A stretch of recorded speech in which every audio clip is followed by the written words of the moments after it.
Hi everyone, and welcome again to my audio-visual channel. My name is Gabriela Handal. I'm a draftsman, and I haven't done a one-off in a while, and I want to talk a little bit about the podcast itself that I have on this very audiovisual channel, A Conversation About Art podcast, and just talk about it in general. Why did I start it? What have I learned, thoughts that I have so far on both art and beauty, and some changes that I'm considering for the podcast, for the format. I'm not sure if that is the specific term, because I just mean like the structure of the episode, because like currently it's talking about the artist, what is art, talking about that, what is beauty, talking about that, and then conclusion, yes, so let's start. If you want to support my channel, I would really appreciate it, and you can do so by liking this video and all the videos, sharing, leaving a comment, and subscribing. That would be great. So okay, let's start. Right, so I started the podcast, A Conversation About Art. I don't remember when. It's been more than a year. Because I want to understand what are art, and both art and beauty. And then both of those subjects, and really more often, just for longer, I think, art was a problem. The term art and what it is, and what does it mean that I do it when I'm drawing? Am I doing it when I'm drawing? What makes a work of art? This type of stuff. And beauty is more recent. It hasn't been kind of like the kind of discomfort that I've had with it hasn't been around as long as the discomfort that I felt around the purported relativity of beauty has been around. Because, I kind of used to think that beauty is indeed in the eye of the beholder. This type of stuff, like that beauty is indeed subjective and it's relative. I sort of thought that. I didn't think necessarily that there was objective beauty. But with art, it didn't make sense to me, and I think it was helpful to make work myself. It always felt discordant, the drawings that I would make, even when I was making like amateur type stuff, or when I started refining the amateur work a little bit, and when I got interested in studying in order to be an artist. It just didn't make sense to me that it was the same as the things that are basically just a joke, like that have all of this irony and this sarcasm and this whole, it just didn't make sense to me. Making works of art didn't make sense to me together with art is whatever you declare it to be. That didn't make any sense to me, just because it doesn't feel the same inside when you're making a work of art versus just not making it. And I think that is also applicable with the other arts, with music, with dancing, with literature. I think that's also applicable. I think those are part of the arts as well. And other things that want to pass for dancing, of just art, visual art in general, music, those, they're not the same. Like, whatever Yoko Ono did is not music,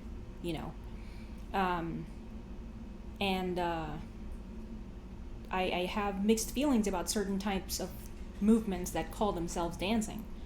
I don't think performance, for example, is a visual art. And that in particular, and I'm planning on making another video about kind of like my artistic journey, and where I'm going to show you some old work and like the subjects that I used to like. I did performance myself once, one time in my entire life, and not the type of stuff that you do on a stage in front of people, because I did that as well, like as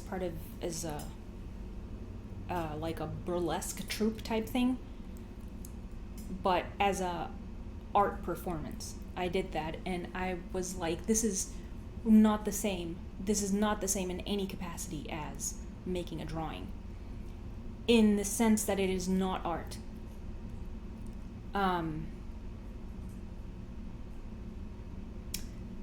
So, before I was, when I was younger, I was just like, well, who am I to judge? I don't actually know. And indeed, I didn't know, because if art is declared, it's kind of like ascribed to an object, then anything is art. And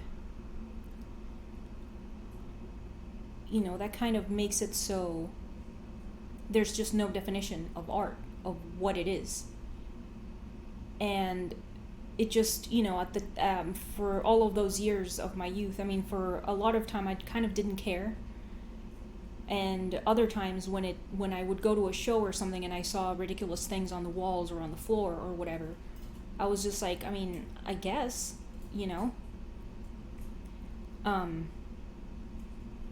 it's just like, I mean, what do I know? Because it's like,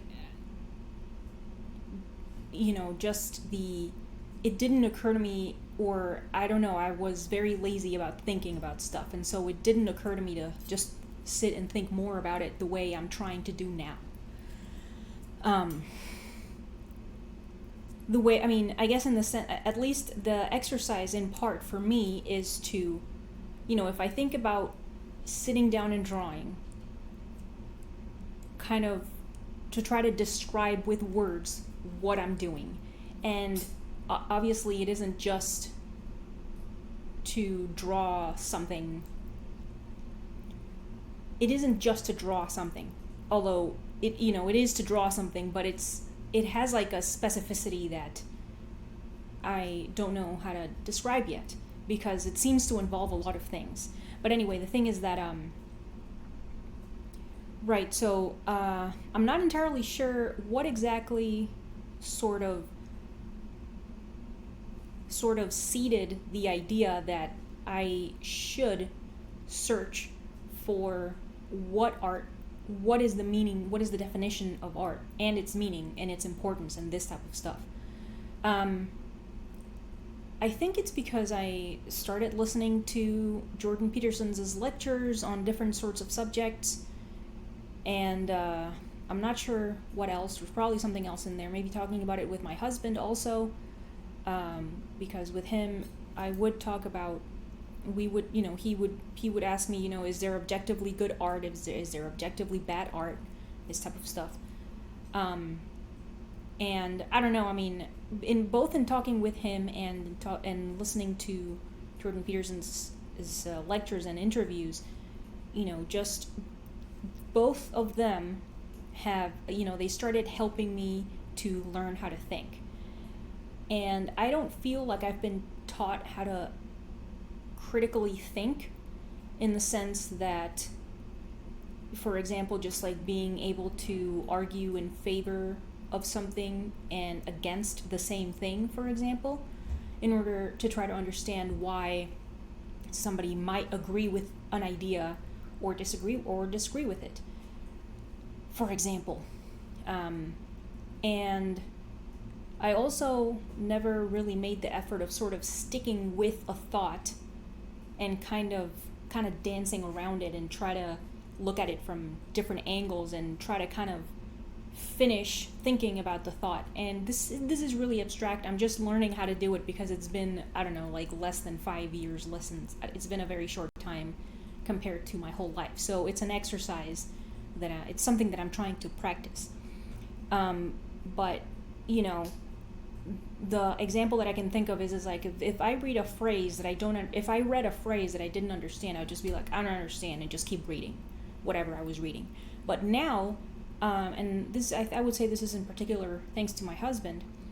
I would look up the meaning of the word, the definition of the word that I don't understand, and I was like, and I'm like, okay, these are synonyms of this word.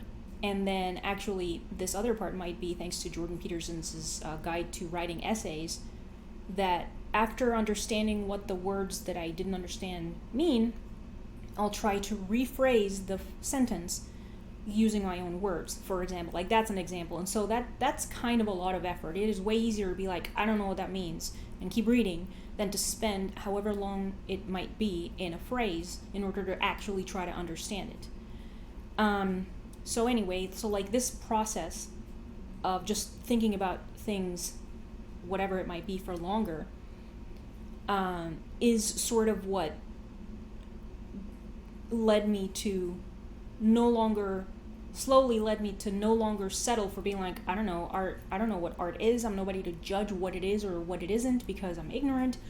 I remember having said several times in a funny way, like, yeah, I mean, I'm pretty ignorant about art, but I'm also like a snob about it, meaning that, that I kind of tolerate the art is that which is declared as art, but at the same time not agreeing with that and then being like, no, this is crap, and no, this is a good work of art. Like, at the same time, kind of underneath the surface, sort of knowing that a lot of things just aren't art. But now I'm much more comfortable with being like, no, that's not art, or that is really bad art, or that is slovenly, or it's bad, it's badly done, this type of stuff. I feel much more comfortable saying those things, or thinking them. I don't have to scream it or anything. I just don't agree with those things. And so yes, I made notes for stuff so that I don't go rambling too much. Right, so beauty also became more important, became important more recently. And again, all of these things because I kind of want to invest the time in thinking about them. In nature, everything in nature just usually will take the path of least resistance, meaning just do the easiest thing. And being like, I don't know, I don't understand the phrase, and keep reading is way easier than stopping, trying to understand the phrase, and then continue reading. Or it is much easier to be like, oh, I don't know how to put it into words. The words to describe this don't exist or something, than to think of what words would be good enough to describe something. It is way more difficult to wait, to kind of spend some time thinking about what words would fit the description of something that you're trying to describe, whatever it is. The latter is much more difficult, but at the same time, it is much more rewarding and much more enriching and satisfying. So, I guess, long story short, art being relative, it just has always felt off to me. And more recently, beauty being relative has also felt off to me. It doesn't feel right. It feels lazy and facile, Like, again, because it's much easier to say beauty is relative and art is whatever you say it is. It's way easier to do that than to think about why they are both important and what they are.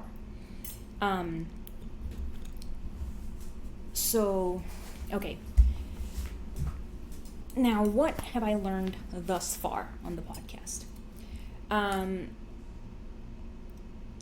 I guess what I have learned is that there are several ideas related to what is art, both what is art and beauty, that I like. And I always remember Rachel Drennan's, what episode was she? She was like the first 10 episodes. I'll put that in a card.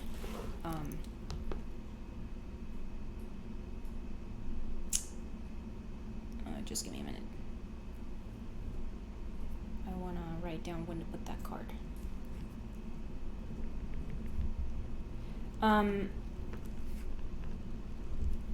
So, right, she went to the etymological definition or origin of the word art, which is ARS, I think. And actually, that's also something that my husband does when he's trying to understand what a word means, is that if the word is made out of other words, then you try to see what those other words mean, and then you don't have to memorize the definition of the word because the word itself tells you what it means.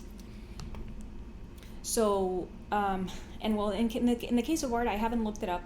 I really should, right? But anyway, as far as I understand, it comes from the word ars, which is ARS, or at least this is what I remember from Rachel's episode. It means to do something skillfully. And I like that because I think it contains a lot of what art is. Because making something, doing something, or making something, I think it is rather. And it is the involved action of the individual making the thing. It's like, the individual is physically involved in making something, and then the skillful part insinuates like a long-term study of something, a long-term thinking about something.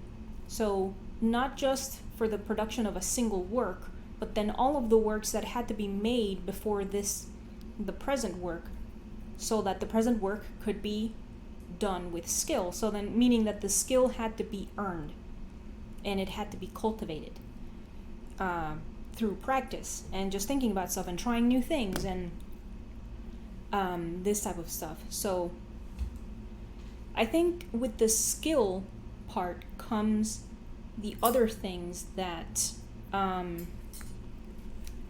Ricardo Selma's episode, because he talks about, that one is in Spanish, but I'm going to put the card anyway. He talks about how art is a table with 4 legs, and I think one was skill. I don't remember. I think I only remember 3. So skill, thought, emotion, and I think the idea itself. So those are the 4 legs of the table, and they all need a presence in order for the thing you're making to be a work of art. And I think all of those, the skill part is redundant, but I think all of the other ones are included in skill. Because I don't think, I might have to think about that more, but I don't think there's a way to not be emotionally or mentally invested in something if you want it to look good. Because you want it to look good because you're a person with integrity and you have your own standards of quality, and you want the thing that you're making to be up to those standards of quality. Or at least that's certainly how I feel when I'm making something. Even when I know that I can, it's like I know at what point in a drawing I could get away with something, meaning that I could leave it at a point where other people are like, oh my god, that looks amazing, and it's like, cool, I could stop there, I could get away with stopping there, but it is not up to my standards, like it's not finished, so, and it's not because I'm making the work for myself, as they say. I think that's a little bit disingenuous. It's because I'm the first owner of the drawing. And among other, there might be other reasons, but I think that's a considerable reason. It's like, if I'm going to have this work, it better be fucking amazing, So then it has to be the work has to be up to this standard or something. I don't know. And, what is the standard? I'm not sure. I don't think I'd be able to necessarily describe it to you, like when a drawing is finished. I don't know. But anyway, so So that's for beauty, for art. Now for beauty, beauty has resulted a little bit more elusive in terms of what people say, what my guests have said.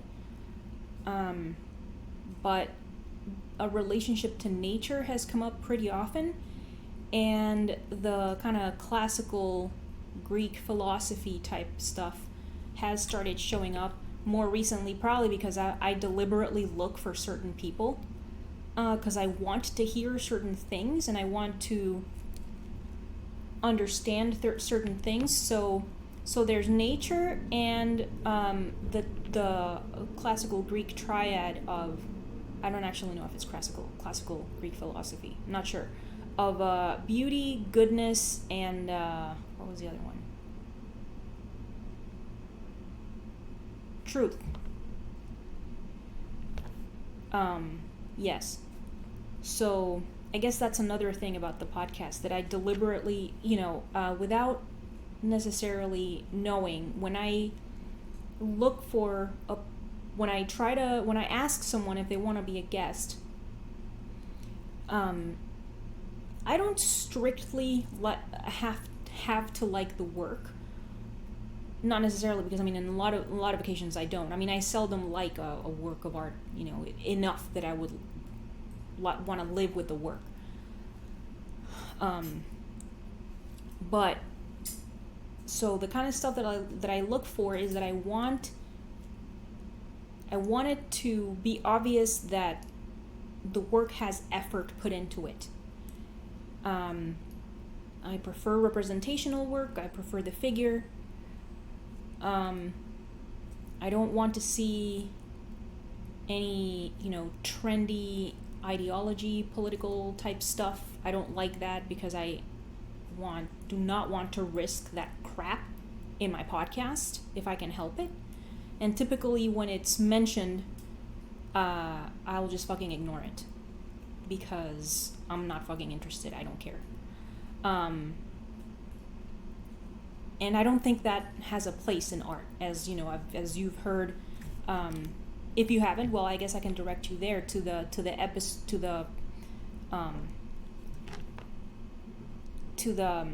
video that I did of Palias was thoughts about Camille Palias's quote, "Art is not the servant of any ideology." So anyway, that's a little bit tangential, but still kind of related.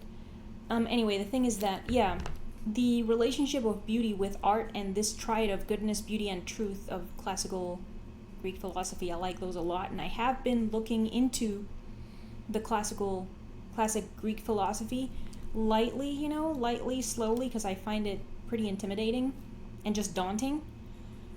But I like that, and I hope that I can understand it better sometime soon. So things that I would like to change, or things that I'm thinking of changing. Well, actually, maybe I should start with why I am seriously thinking of changing things. And the reason is because I'm not trying to provide evidence that there are so many definitions of art and beauty. And I think that is what the podcast is doing. There's a handful of people who listen to the podcast and enjoy it, and they more often than not enjoy the kind of stuff that I enjoy as well, like kind of more classical conversation on the subject. With the Dennis Dutton type stuff, and the classical Greek philosophy stuff for beauty, this type of stuff. But I don't care at all for, and I don't hide this. I don't care for when somebody is like, oh, it's whatever you want it to be. It's so subjective. It's so complicated. I also don't care for when somebody prefaces what otherwise is kind of a classical definition of art or beauty with or it's different for everyone, this type of stuff. I don't like it when somebody does that, because I feel like they're kind of washing their hands of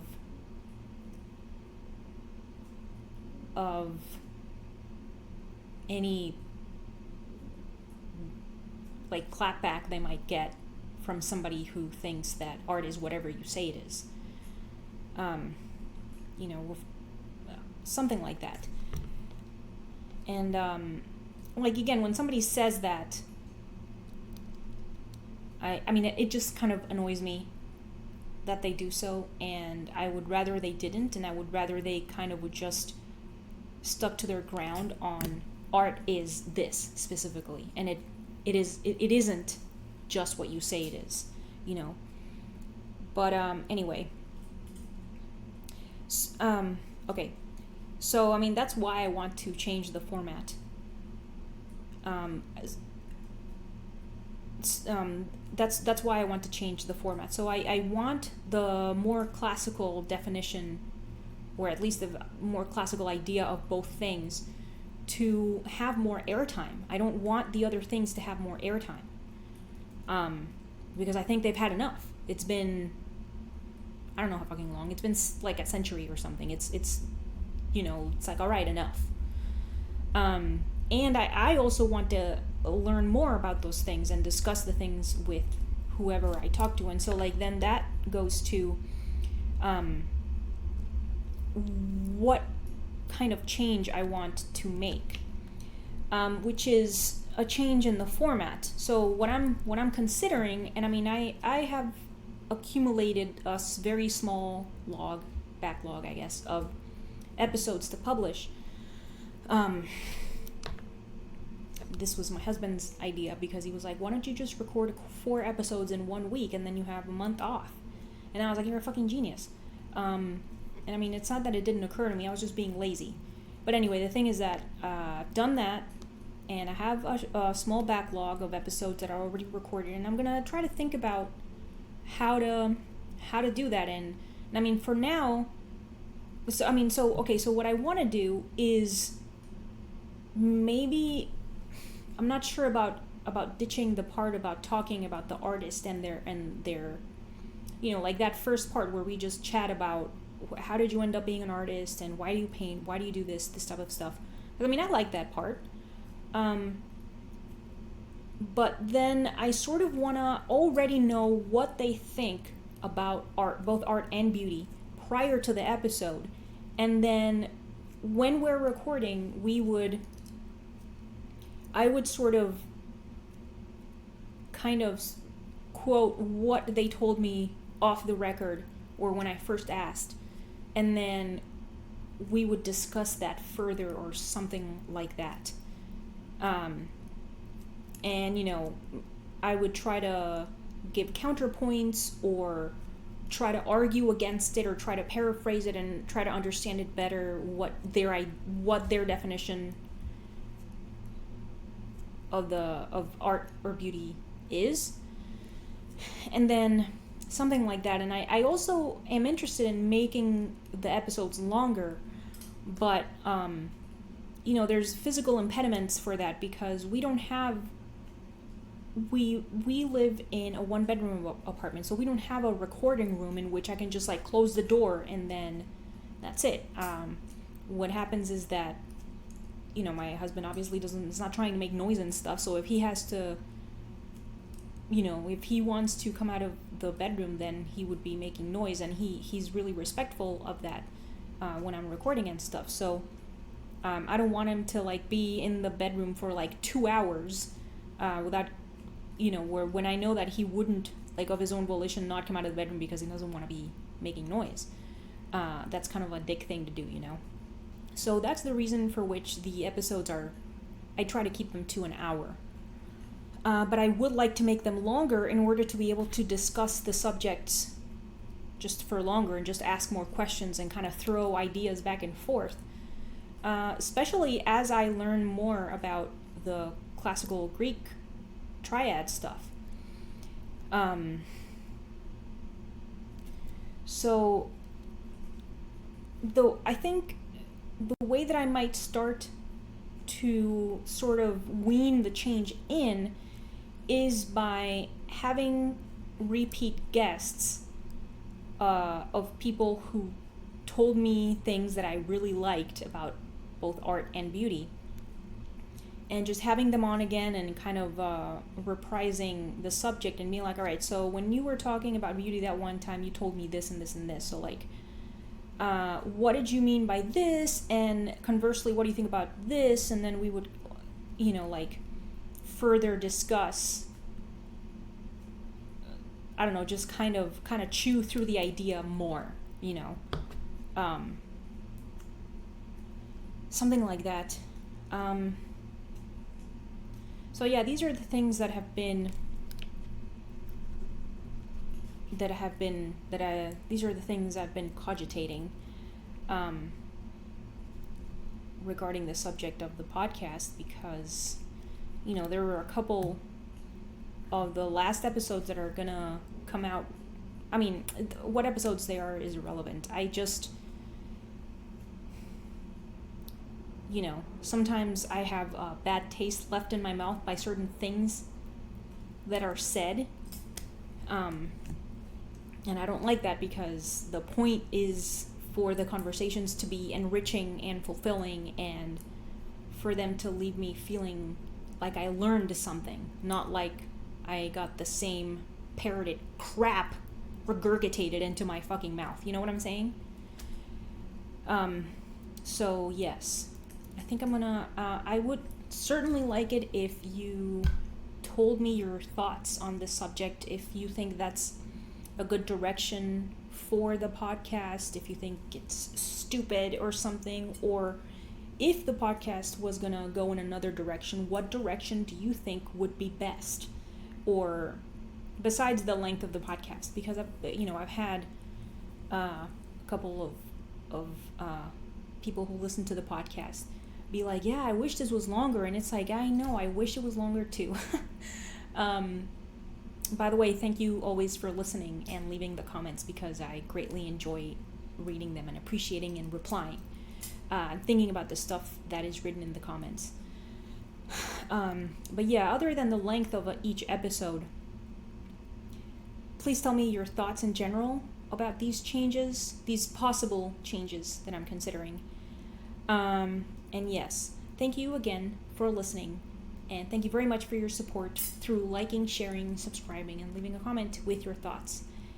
And I will talk to you next time.